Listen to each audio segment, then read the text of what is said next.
The call came in just before 2 in the morning. The girl on the line was 19 years old, a community college student named Emma Mercer, and the first thing she said was that she knew it sounded crazy. She lived alone in a top-floor apartment a mile from campus, and she kept her voice low while she talked, the way you do when you do not want the walls to hear you. The host asked her to start at the beginning.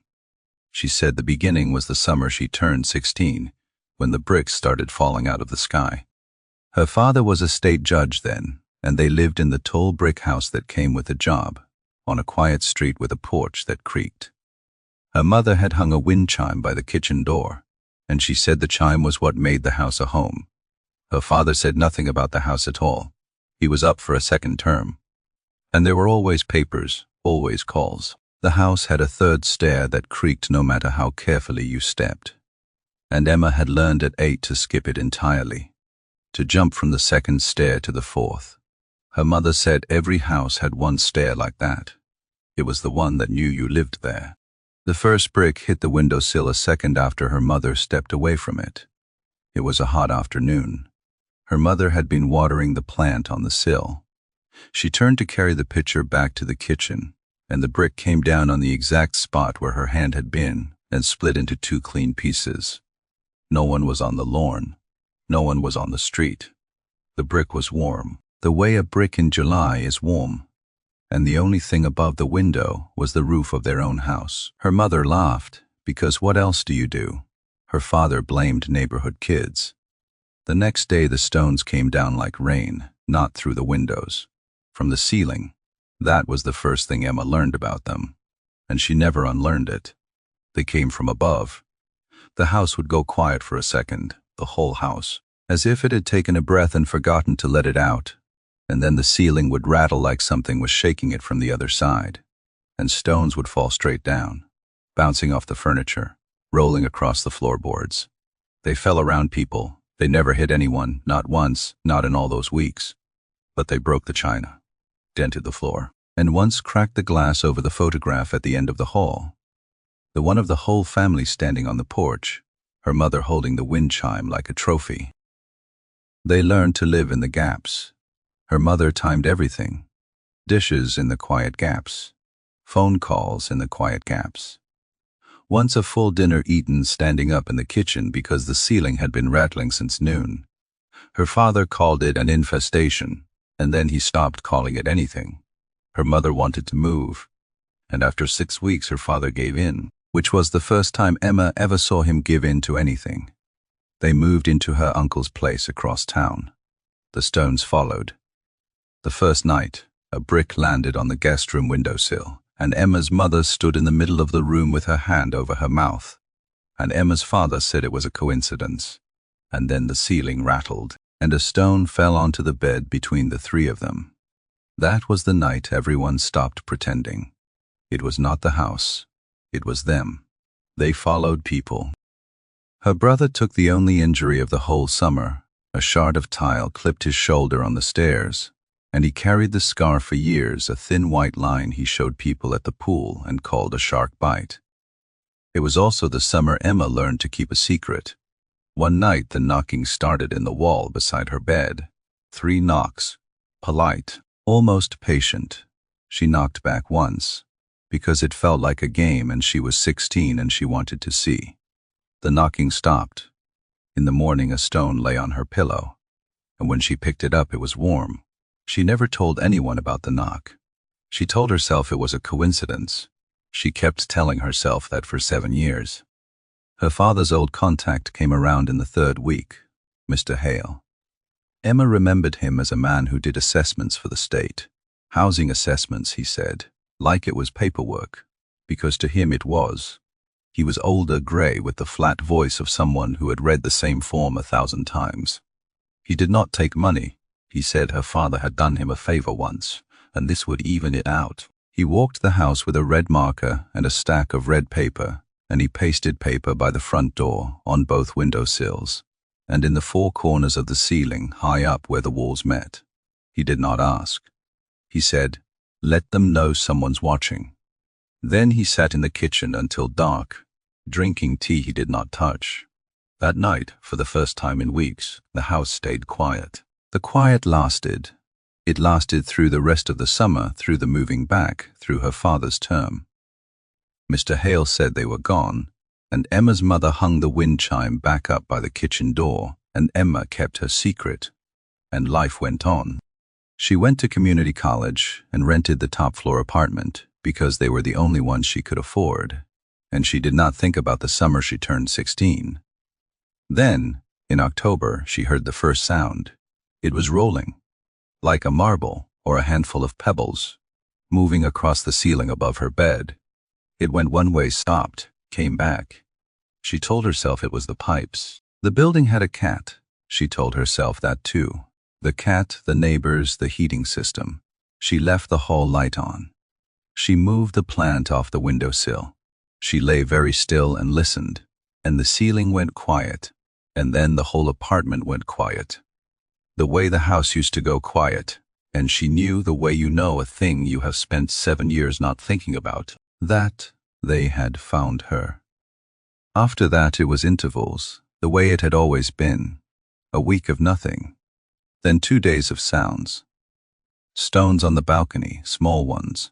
No way they got there from the ground. A rattle at the door in the middle of the night, and when she opened it, nothing. Grit in the gap under the door. Like someone had swept it in from the hall, the sound always came at the same hour, always from above her bed, always in the same direction, as if it was pacing a route it had already memorized. She called her mother. Her mother said it was the building. She called her father. Her father said it was the building, and reminded her he was up for a second term. She called Mr. Hale, and he said he remembered her. He came on a Saturday. He was older now, walking with a cane, but he had the same flat voice and the same red marker and the same stack of red paper, and he pasted it by the front door, on both windowsills, and in the 4 corners of the ceiling, high up where the walls met. He said, "Let them know someone's watching." He sat at her kitchen table until dark, drinking tea he did not touch. She asked if it would work. He said it had worked before. It worked for one night. The second night they sat in the living room and listened to the quiet, the whole building holding its breath. Emma almost laughed. They did not talk. Mr. Hale had his tea in front of him, going cold, and Emma watched the ceiling corners, the 4 red squares, the only color in the room. She thought about how quiet the house had been after the first time, and she tried to make that quiet again in her head. Then the first knock came from the kitchen, the room they had just left. Not the front door, not the wall.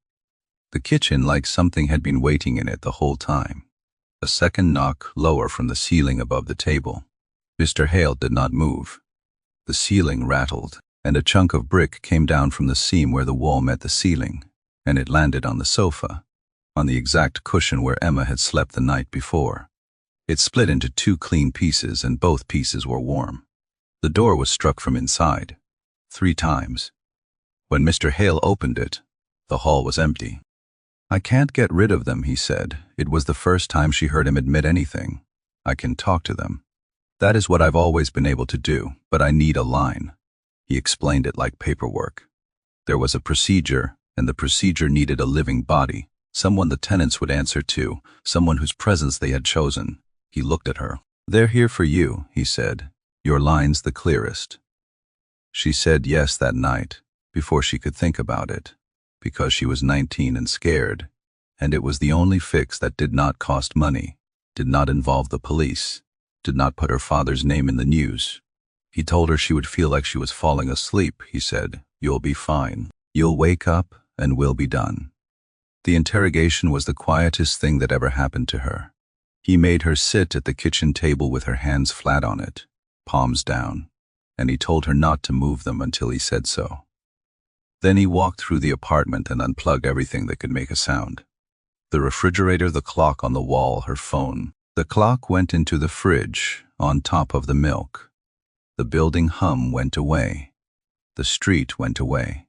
There was only her breathing and his, and then there was only his. She stopped breathing for 4 minutes. She knew it was 4 minutes, because he told her afterward, and because she spent them somewhere strange. She was in the room. But she was up, at the corner of the ceiling, the way you watch from the top of a stairwell.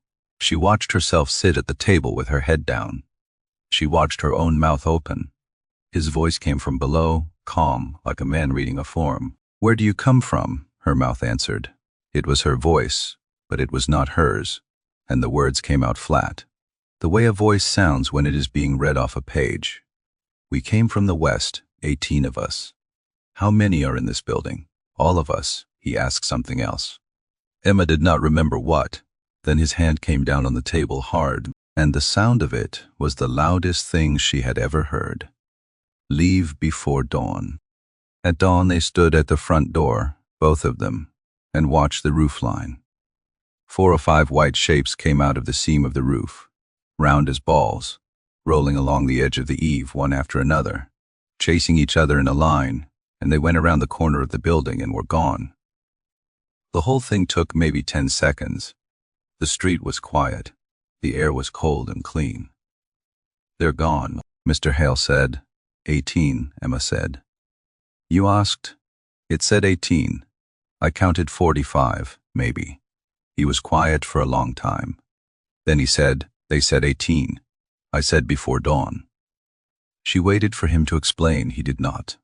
He gathered his red paper and his marker, and at the door he said, "I'll write to your father. Don't put up any new ones." It was the only thing he said that sounded like a warning. He left. The building was quiet for 2 weeks. She checked the ceiling corners every night before bed, the way other people check that the door is locked. The paper stayed up. One corner peeled in the 3rd week, and she smoothed it back down with her thumb and did not put up a new one. The call came in just before 2 in the morning, and she told the host all of it, in order, in a low voice, because the walls were thin and she did not want the walls to hear her. She told him about the wind chime and the summer and the 4 minutes and the white shapes on the roofline. She did not tell him about the knock, the one she had made at 16. She said the important part was the count, and she asked him the way you ask a stranger when you have nowhere else to ask. Whether they said 18 could ever have meant anything but 18. She was mid-sentence, describing the sofa when the first sound came from above her. A rolling sound like a marble or a handful of pebbles, moving across the ceiling. She stopped talking. She waited. The ceiling went quiet, and then the whole apartment went quiet, the way it used to, and she said, "The neighbor's cat." Then she said, "I've got to go. It is about time." She did not say what time. She did not say goodbye. The line stayed open, and there were 2 seconds of nothing.